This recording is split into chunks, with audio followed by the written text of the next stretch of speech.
রমজান মাসের যখন শুরু হয়ে যাবে মাসটা, প্রথম রাত, সহিহ বুখারীর বর্ণনা 3277 নম্বর হাদিস। قال رسول الله صلى الله عليه وسلم إذا دخل رمضان فتحت أبواب الجنة وغلقت أبواب النار وسلسلت الشياطين।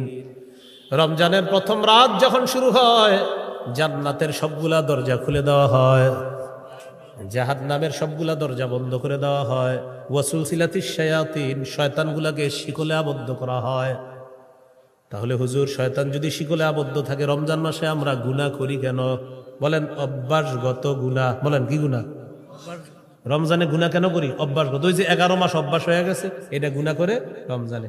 রিমোটটা রমজান মাসে হাতে নেয়, নিয়ে টেলিভিশনটা ছাড়ে, পরে মনে পড়ে ইন্দালিল্লাহ রমজান মাস। ওই অভ্যাসগত প্রতিদিন রিমোট ওই টাইমে হাতে নিতেন, রমজান মাসে হাতে নিয়ে নিয়েছেন, পরে মনে পড়ছে রমজান।